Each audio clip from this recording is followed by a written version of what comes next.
Como habíamos visto el día lunes, estamos viendo lo correspondiente a cinética enzimática y nos quedaba ver lo correspondiente a los cofactores. Si nosotros recordamos un poquito lo que habíamos visto en el primer tema de enzimas, habíamos indicado que la enzima es una estructura orgánica y esta estructura orgánica puede unirse a otra estructura, que puede ser a otra molécula, que puede ser orgánica o puede ser inorgánica. Esta molécula recibe el nombre de cofactor. Cuando nosotros nos referimos directamente, de manera general, a la enzima, esta enzima es considerada como apoenzima. También esto ya lo habíamos visto. Esta apoenzima es la estructura proteica. Si esta enzima o esta apoenzima, ya vamos a utilizar el nombre correcto, si la apoenzima se une a una nueva molécula, puede ser orgánica o inorgánica, se forma la holoenzima. Entonces, esta sería la fracción proteica, la fracción enzimática activa. Y aquí nosotros tenemos la enzima inactiva, tenemos un cofactor que se une y produce la activación de la enzima. Este cofactor, de acuerdo a su naturaleza química, puede ser de dos tipos. Puede ser un cofactor orgánico y este cofactor orgánico recibe el nombre de cofactor, justamente. Y no nos olvidemos que es la forma activa de las vitaminas. Este es un cofactor, es una coenzima y es la fracción activa de las vitaminas. Pero también existe un cofactor inorgánico. Entonces, el cofactor inorgánico generalmente son iones metálicos. Aquí tenemos al cobalto, por ejemplo, que también es capaz de unirse, se va a unir a la apoenzima. Entonces, tenemos dos tipos de cofactores de acuerdo a su naturaleza. Puede ser orgánico y se llama coenzima, y tenemos también un factor inorgánico que son iones metálicos. Pero hay otra clasificación además. Tenemos una segunda clasificación que es de acuerdo a la forma de unión con la enzima. Y así, por ejemplo, las coenzimas se unen a través de enlaces no covalentes. Entonces, la unión es a través de un enlace no covalente. Es decir, que la forma en la cual se une la coenzima a la apoenzima es un enlace débil, es una forma no covalente. Mientras que existen otro tipo, los iones metálicos, por ejemplo, que se unen a través de enlaces de tipo covalente. ¿Qué quiere decir? Quiere decir que la unión es fuerte. Estos enlaces son fuertes. Y en este caso, este grupo iónico recibe el nombre de grupo prostético. Este grupo prostético, vuelvo a repetir, se une a través de enlaces covalentes, es decir, en un enlace fuerte. ¿Está comprendido? Sí, doctora. Sí, doctora. Perfecto. Entonces, los cofactores pueden ser de dos tipos.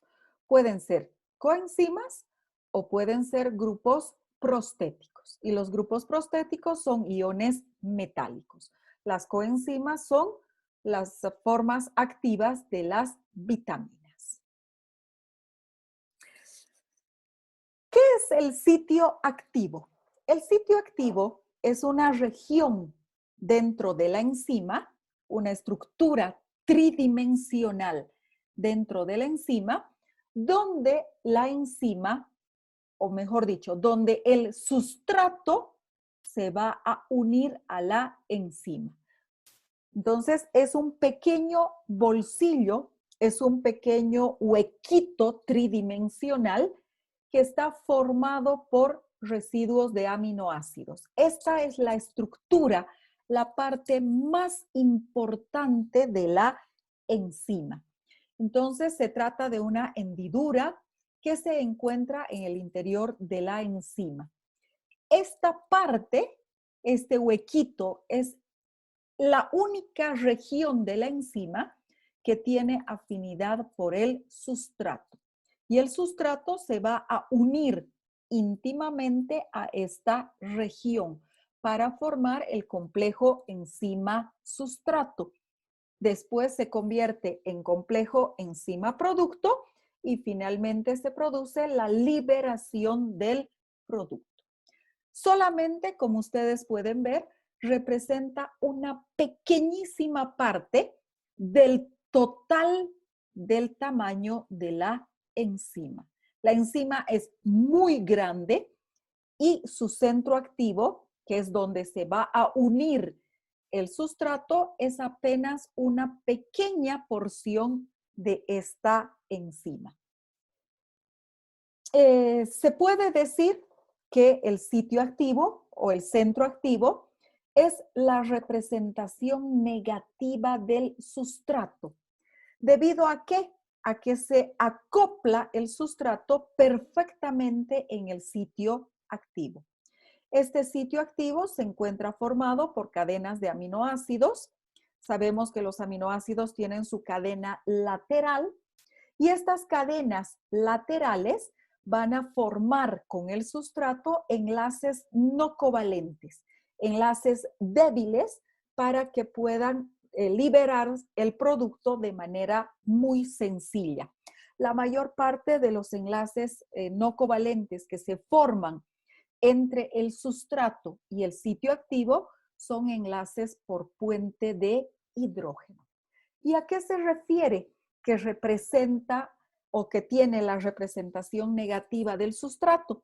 Si aquí nosotros tenemos un sustrato, podemos observar que tiene esta forma, ¿sí? Y el sitio activo presenta la misma forma, pero negativa. ¿Qué quiere decir? Quiere decir que el sustrato va a encajar perfectamente en el sitio activo. Entonces, a eso se refiere con que el sitio activo representa la estructura tridimensional, pero negativa del sustrato. ¿Por qué? Porque vuelvo a repetir, obviamente mis dibujitos no están perfectos, pero podemos observar que el sustrato va a encajar perfectamente en el sitio activo. ¿Está comprendido? Sí, doctora. Muy bien. En el sitio activo podemos encontrar tres tipos de aminoácidos. Los aminoácidos prescindibles, que van a dar justamente esta estructura tridimensional al sitio activo. Los aminoácidos de unión son 2 o 3 aminoácidos nada más de todo el sitio activo que se unen al sustrato a través de puentes de hidrógeno. Y finalmente tenemos los aminoácidos imprescindibles. Estos también son 2 o 3 y son los aminoácidos catalíticos. Son los aminoácidos que van a transformar el sustrato en producto. Entonces, tres tipos de aminoácidos. Los prescindibles dan la estructura tridimensional al sitio activo. Los de unión, que se unen al sustrato. Y los imprescindibles, que son los catalíticos. Entonces, tenemos tres tipos de aminoácidos. ¿Dudas?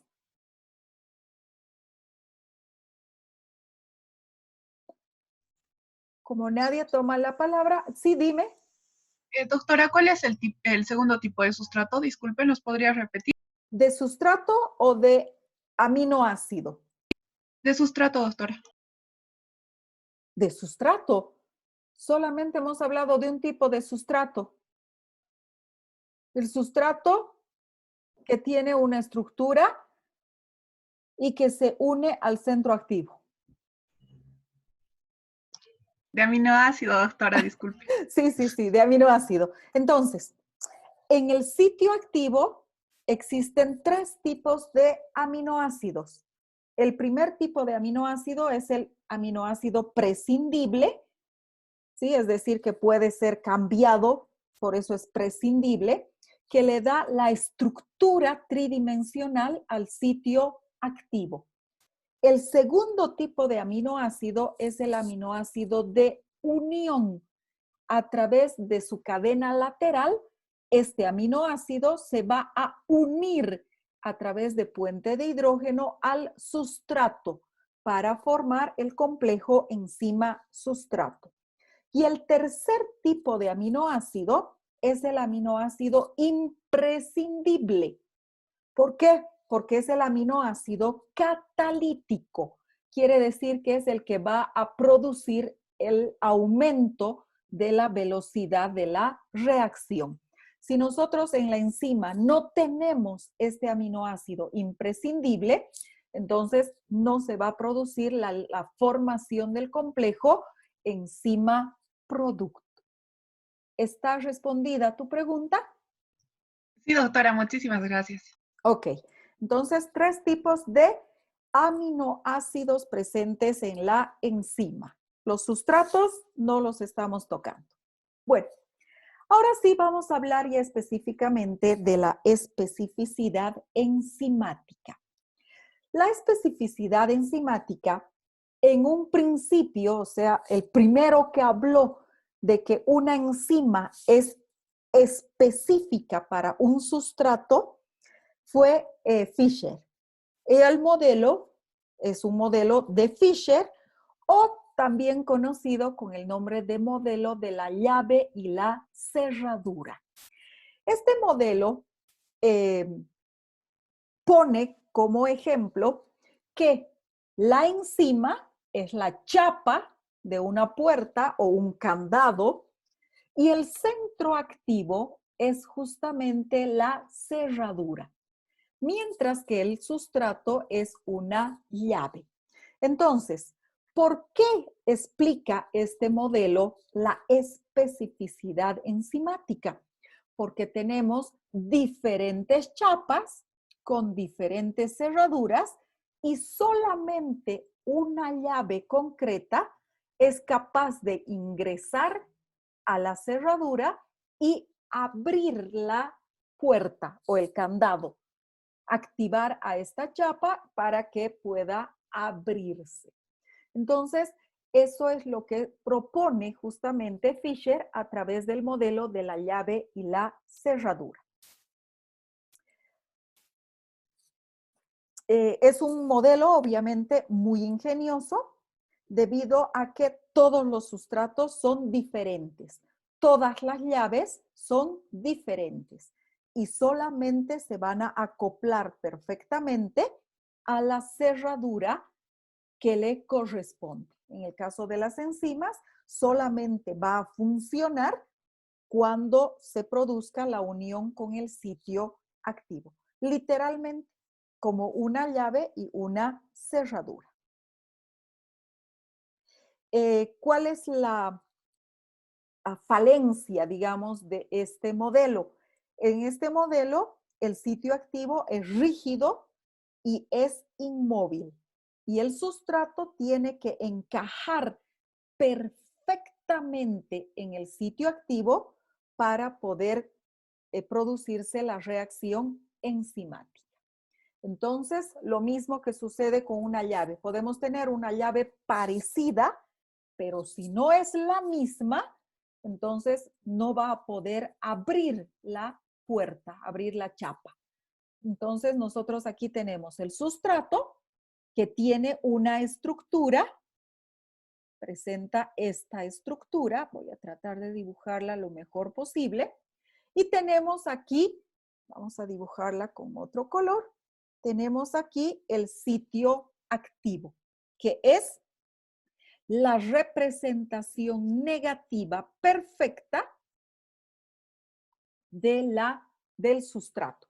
Entonces, en el modelo de la llave y la cerradura, el sustrato debe encajar perfectamente en el sitio activo. Se forma el complejo enzima-sustrato, el complejo enzima-producto y se liberan los productos. Entonces, esta es la propuesta de Fischer, el modelo de la llave y la cerradura. ¿Está comprendido? Sí, doctora. Perfecto. Sí, doctora. Muy bien. El segundo modelo es el modelo propuesto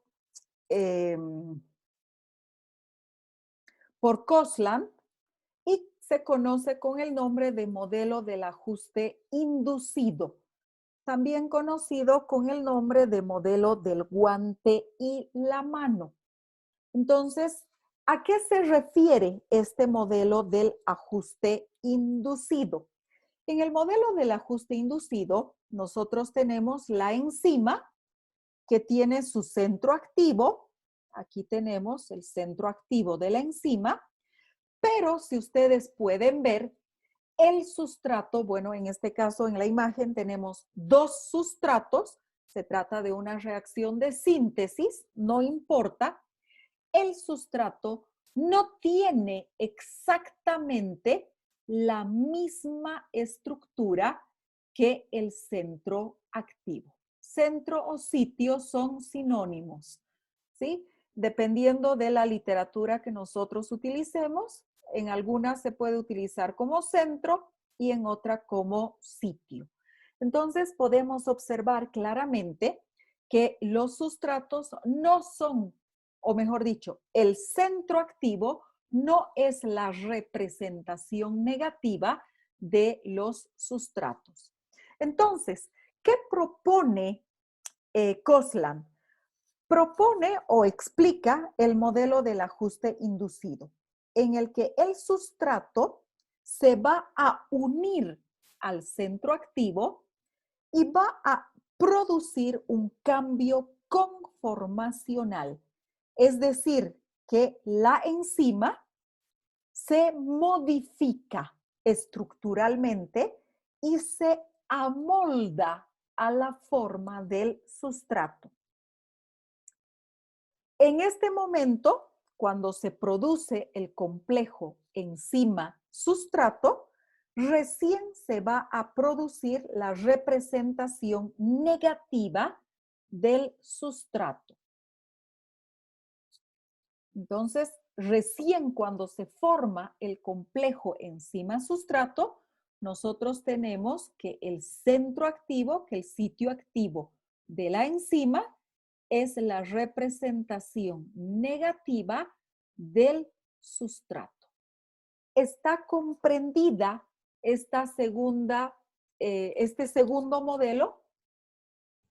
Sí, doctora. ¿Sí? Como podemos ver aquí en la imagen, la conformación cambia. Algunos enlaces del sustrato, del centro activo o de ambos se deforman para alcanzar la mayor complementariedad, facilitando la transformación del sustrato en producto. La forma más fácil de comprender el modelo del ajuste inducido es la representación del guante y la mano. ¿Por qué?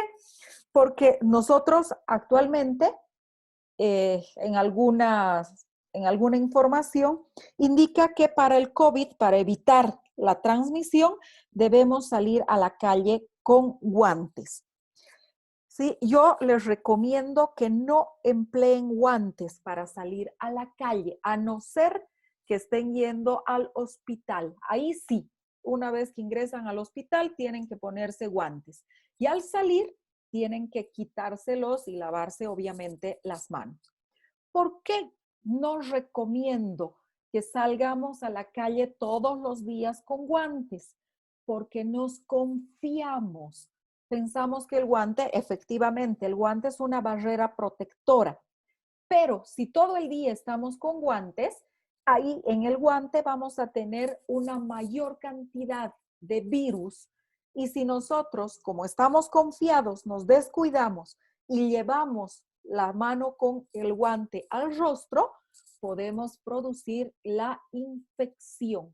O al momento de tocar cualquier superficie, obviamente vamos a producir la descarga viral en esta superficie.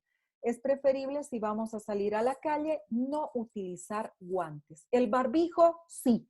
Tenemos el cabello largo, siempre recogido, muy importante. ¿Por qué? Porque obviamente si tenemos el cabello largo y lo tenemos suelto, el viento va a provocar que el cabello se vaya a nuestro rostro y con la mano vamos a retirar el cabello de nuestro rostro. Entonces, estamos en la misma situación. Estamos llevando nuestras manos al rostro. Por eso es que tratemos de salir siempre o con trenza o con cola, pero siempre con el cabello recogido. Bueno, nos estamos saliendo del tema, pero también es importante. Entonces, ¿qué es lo que tenemos?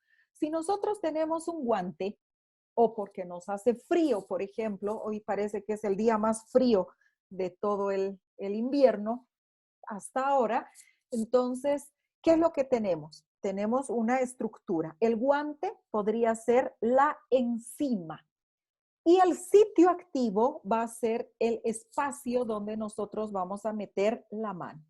Pero este guante puede estar doblado. Entonces, el sitio activo no va a ser la representación negativa de la mano. ¿Por qué? Porque para que yo pueda meter la mano, el guante tiene que ser flexible, porque si está duro, no puedo meter mi mano.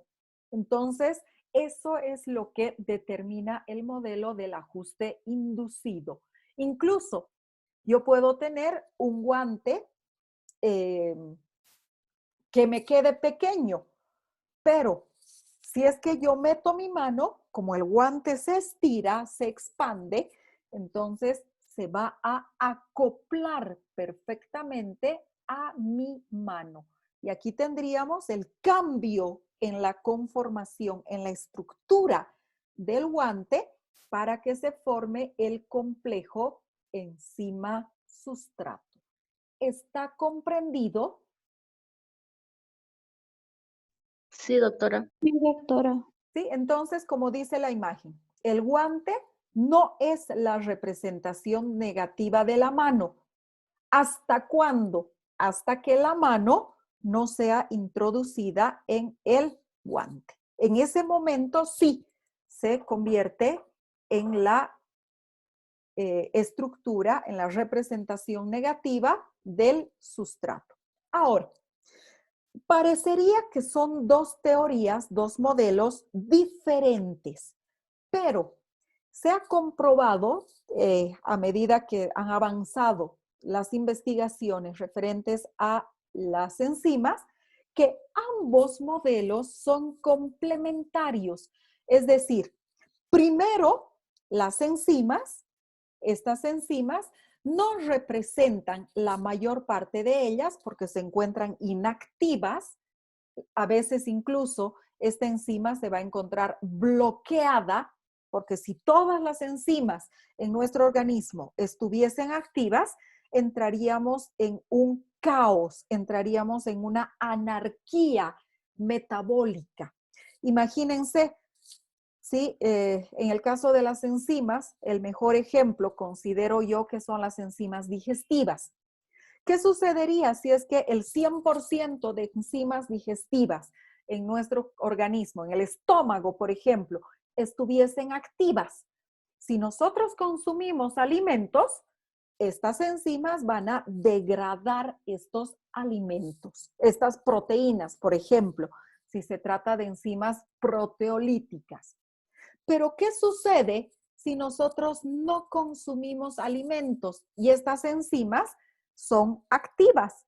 Van a comenzar a degradar, van a comenzar a comer las proteínas de las células, de nuestras propias células. Por eso es que las enzimas se encuentran inactivas. Y obviamente, una forma de inactivar la enzima es modificando el sitio activo, bloqueándolo de manera tal que el sustrato no pueda unirse al sitio activo. Entonces, como les estaba diciendo, que los estudios han demostrado que primero se produce el ajuste inducido, es decir, se cumple este modelo propuesto por Kosland, y luego recién se produce el modelo de la llave y la cerradura. Es decir, que ambos modelos son complementarios. Y en el modelo, bueno, en realidad, una vez que se forma,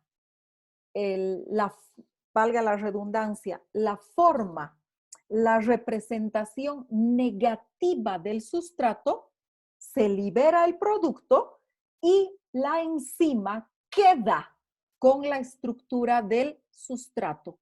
Es decir, que fácilmente el segundo sustrato ingresa, el tercer sustrato ingresa, forma productos y una vez que ya me quede sin sustrato, entonces la enzima regresa a su forma inicial, regresa a su estructura inicial, en la que el sitio activo no es la representación negativa del sustrato. ¿Está comprendido?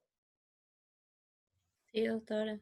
¿Sí? Sí, doctora. Entonces, no podemos olvidarnos que la enzima no se consume durante la reacción química. Y como esta ya se encuentra adaptada a la forma del sustrato, las siguientes reacciones químicas directamente entran al modelo de la llave y la cerradura. Es decir, que la primera reacción es la que modifica el centro activo. Las siguientes directamente entran, se adaptan al modelo de la llave y la cerradura. Se acaba el sustrato y la enzima nuevamente regresa a su estructura original. Bueno, vamos a continuar y vamos a ver ahora cuáles son los factores que modifican la velocidad de las reacciones enzimáticas. Existen 3 factores que influyen directamente sobre la velocidad de las reacciones enzimáticas. ¿Cuáles son estos factores? El pH, la temperatura y la concentración, ya sea de la enzima como del sustrato.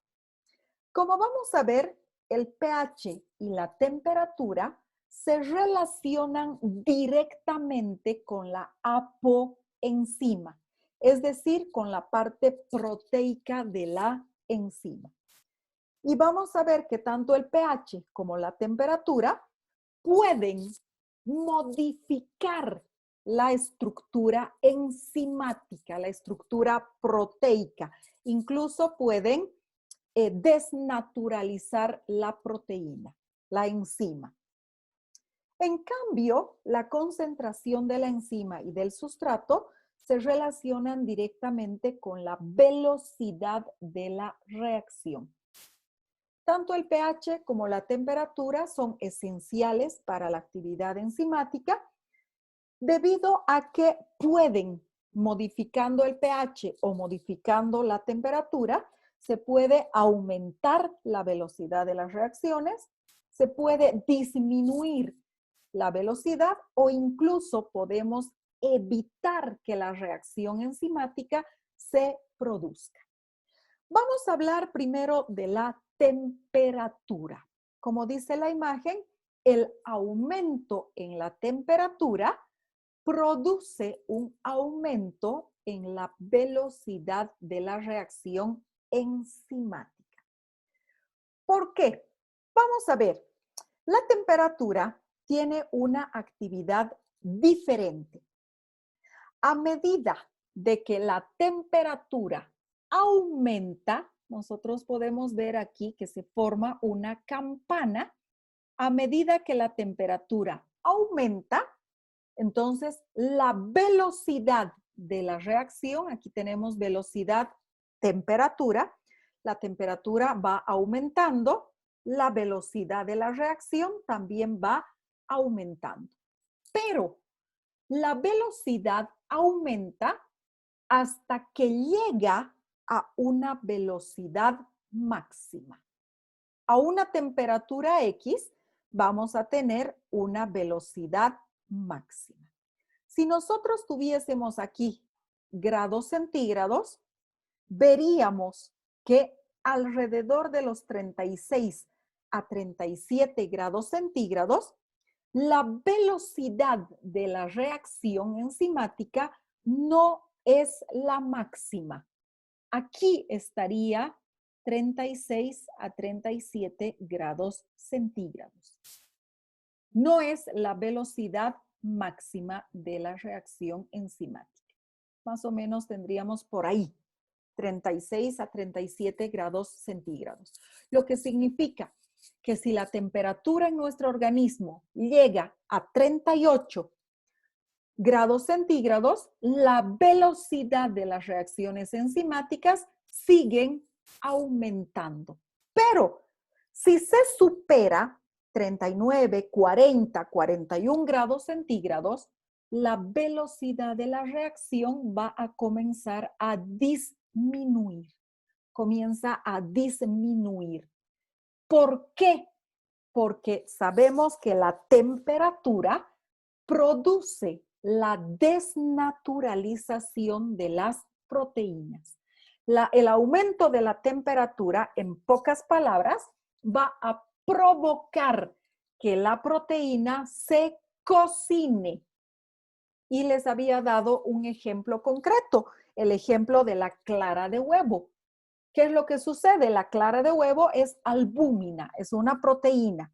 Si nosotros aplicamos temperatura a esta clara de huevo, la clara de huevo se va a cocer y va a transformarse de una estructura líquida a una estructura sólida. El huevo cocido, el huevo duro. Entonces, eso es lo que le va a pasar a la enzima. No nos olvidemos que las enzimas son estructuras proteicas.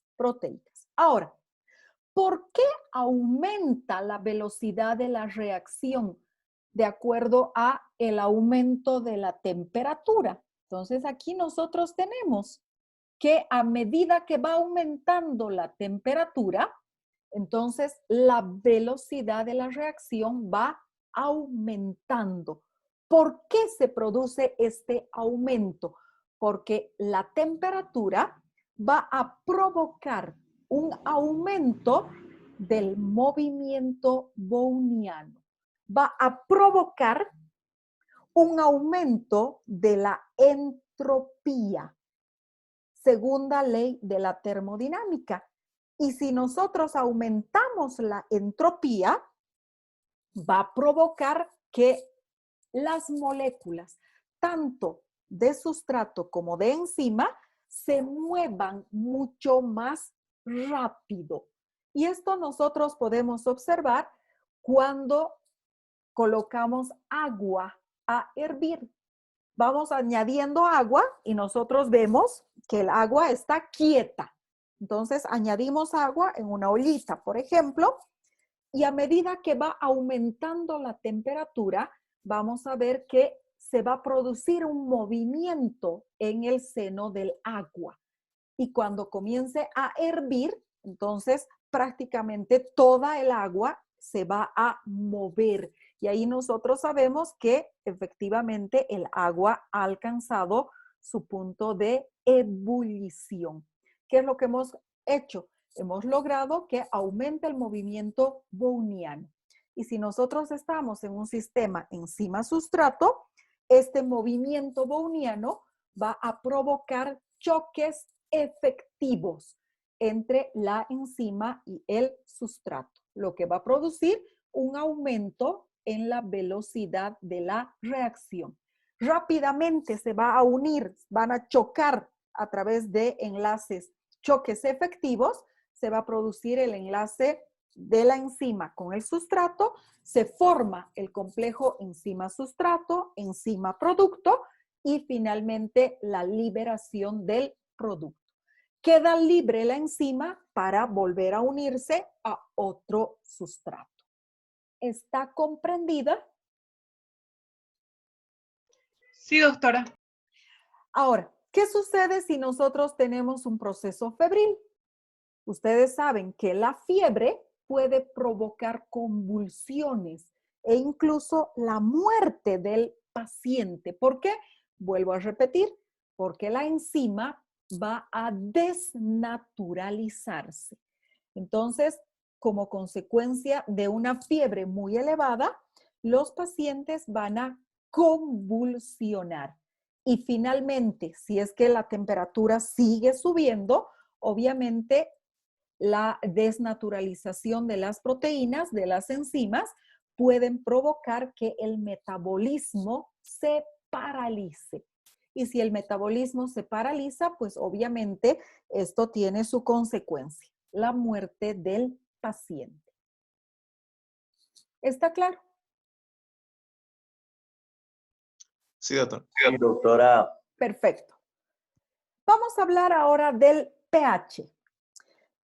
No podemos olvidarnos que las enzimas son estructuras proteicas y que al ser proteínas están formadas por aminoácidos. Y sabemos que los aminoácidos, aquí nosotros tenemos un aminoácido, ¿sí? Sabemos que estos aminoácidos tienen al principio de la cadena un grupo, aquí estaría amino, y al final de la cadena tienen un grupo carboxilo, además de las cadenas laterales. No nos olvidemos que los aminoácidos pueden ser aminoácidos ácidos, aminoácidos neutros o pueden ser aminoácidos alcalinos. Bueno, pero ¿cuál es la importancia de estos grupos ionizables? No podemos olvidar tampoco, cuando hablábamos de equilibrio ácido-base, habíamos indicado que las proteínas también son reguladores del equilibrio ácido-base. ¿Por qué? Vamos a suponer, antes, el grupo amino es capaz de cede hidrógenos. ¿Por qué? Porque le sobran. Es NH3, entonces cede hidrógenos al medio. Cede hidrógenos. Mientras que el grupo carboxilo, este grupo carboxilo, al tener una carga eléctrica negativa, es capaz de aceptar hidrógenos. Acepta hidrógenos.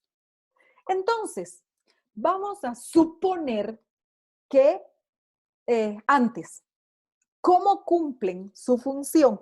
Habíamos dicho que en el sitio activo existen 3 tipos de aminoácidos.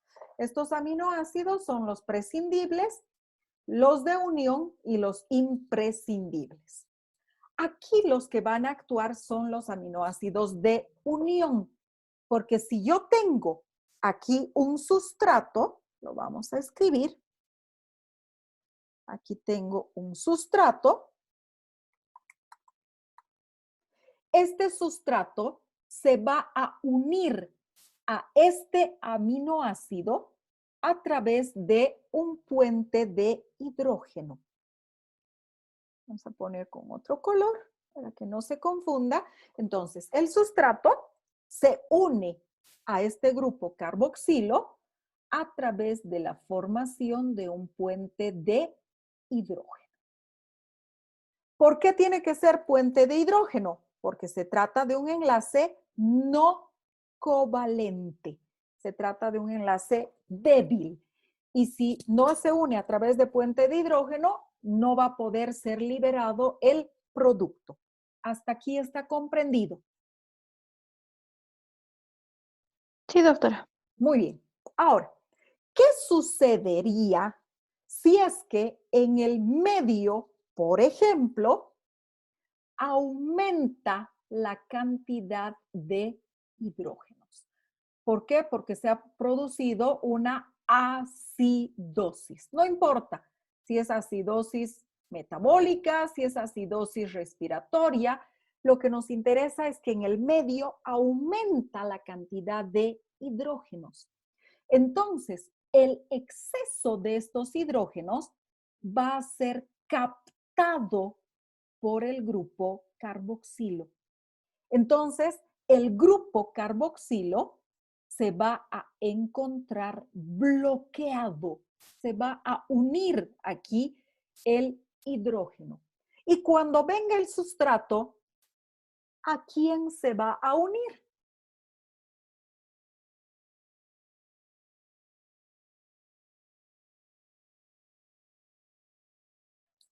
No va a tener a quién unirse. ¿Por qué? Porque este hidrógeno ha bloqueado el lugar de unión al aminoácido de enlace, al aminoácido de unión, y el sustrato no tiene a quién unirse para formar el puente de hidrógeno. Por eso es que cada una de las enzimas tiene un pH óptimo de acción. Las enzimas en nuestro organismo tienen un pH óptimo de acción que puede variar desde 5 hasta 9, aunque obviamente existen, como el caso de las enzimas digestivas, excepciones. ¿Sí? Si son enzimas que actúan a nivel del estómago, pues sabemos que el ácido clorhídrico va a provocar un pH muy bajo, incluso de 2. Entonces, dependiendo, cada una de las enzimas tiene un pH óptimo.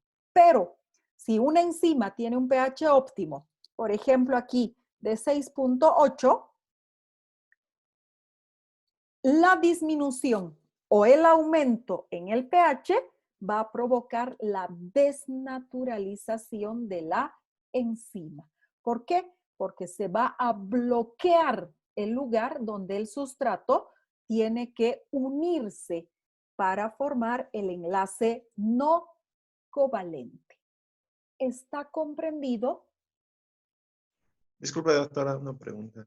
Dime. ¿Cómo es que el bajo pH puede generar desnaturalización? El bajo pH. Aquí, la deficiencia de hidrógenos, ¿verdad?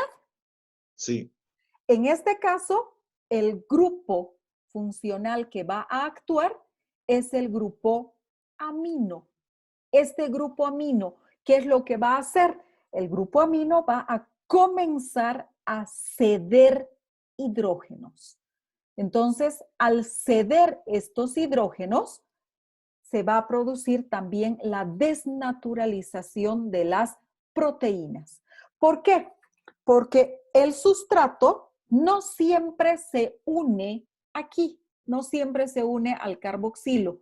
Vamos a suponer que es un sustrato al que le sobra hidrógenos. Entonces, tienen que compartir sus hidrógenos a través de la formación del puente de hidrógeno. En este caso, el sustrato, aquí vamos a poner al otro sustrato para explicar, vamos a poner con rojo. Este sustrato va a formar el puente de hidrógeno, pero con este hidrógeno, con este. El sustrato en este caso no tiene hidrógenos, sino que necesita los hidrógenos del grupo amino. Y este grupo amino no tiene hidrógenos para compartir. Por lo tanto, este hidrógeno no va a poder unirse al sustrato. ¿Está comprendido? sí, doctora. ¿Sí? Entonces, el sustrato no solo se une al carboxilo, también se une al amino. Y obviamente depende del pH fisiológico de la enzima. Entonces, ya sea porque existe exceso de hidrógeno o porque existe deficiencia de hidrógenos, se va a producir la desnaturalización también de la proteína, o claro, de la proteína, y la enzima no va a poder cumplir su función. ¿Sí? Sí, doctor. Muy bien. Ahora vamos a ver las concentraciones, tanto la concentración del sustrato como la concentración de la enzima.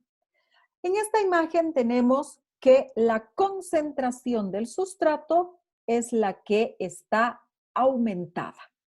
Entonces, si nosotros tenemos la gráfica concentración del sustrato versus velocidad, entonces podemos ver que a medida que aumenta la concentración del sustrato, la velocidad de la reacción también va a aumentar, pero no aumenta indefinidamente. Tenemos una velocidad máxima. Es decir, que la enzima va a alcanzar esta velocidad máxima y se va a producir una meseta. Es decir, que la velocidad ya no va a poder seguir aumentando. ¿Por qué se va a producir esta meseta? ¿Por qué se va a producir esta velocidad máxima y ya no puede seguir aumentando? Aquí vamos a inventarnos, vamos a suponer que tenemos 10 moléculas de enzima y tenemos, qué sé yo, 50 moléculas de sustrato. Entonces, ¿qué es lo que va a suceder? Que aquí tenemos gran cantidad de sustrato. Entonces, para que se produzca la reacción enzimática, este sustrato tiene que unirse a la enzima. A medida que va aumentando la cantidad de sustrato, la cantidad de enzima que se une al sustrato va a ser mayor. Por eso es que tenemos aumento de la velocidad enzimática. Pero va a llegar un momento en el que las 10 enzimas están unidas al sustrato, a 10 sustratos. Es decir, que se ha saturado la enzima. No tengo enzima libre para que la molécula 11 de sustrato se una a la enzima.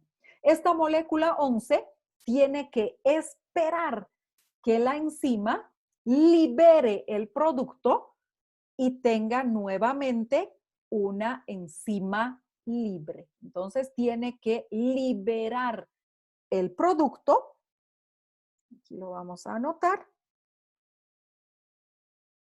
Libera el producto y una vez que libera el producto, recién el siguiente sustrato puede unirse a la enzima. Se ha producido una velocidad de saturación de la enzima. La enzima ya no puede unir a más sustrato. Entonces, por eso es que se produce esta meseta. La velocidad ya no puede seguir aumentando. ¿Está comprendido? Sí, doctora. Fíjense, en este caso, a diferencia de los anteriores, no hay una inactivación de la enzima. No se produce como en estos casos, no se produce la desnaturalización de la enzima. Simplemente se ha producido una saturación. Y para que la reacción química continúe, necesito que la enzima nuevamente quede libre. Y finalmente, ¿qué sucede si aumenta la concentración de la enzima? Si aumenta la concentración de la enzima, es decir, al revés de lo que sucedía en este otro caso, aquí vamos a tener 50 enzimas y solo 10 sustratos. Entonces, a medida que aumenta la concentración de la enzima, la velocidad va a ir aumentando indefinidamente. Indefinidamente. La velocidad de la reacción es directamente proporcional a la concentración de enzima. Entonces, la velocidad en la cual el sustrato es transformado en producto va a ir aumentando a medida que aumenta la concentración de la enzima. Mientras más enzima exista, más fácilmente va a ser que el sustrato se una a la enzima, lo que va a provocar una velocidad mayor. Esto es indefinido.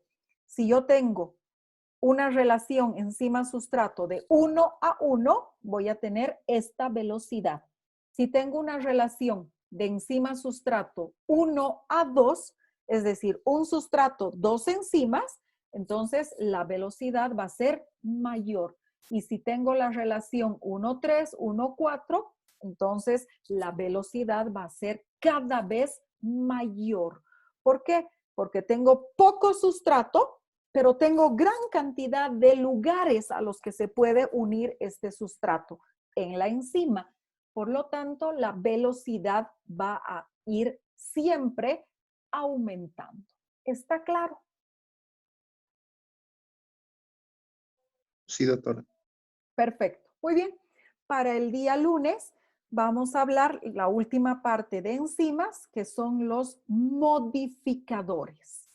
Podemos modificar la velocidad como médicos, y no solo como médicos, sino hay algunos productos, por ejemplo, los insecticidas organofosforados, que también van a provocar el aumento, la disminución o incluso podemos anular la actividad enzimática. Entonces, estos son los modificadores. Son moléculas extrañas que al unirse a una enzima pueden aumentar, disminuir o incluso anular la capacidad enzimática de una enzima.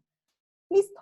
Con esto habríamos concluido y nos veríamos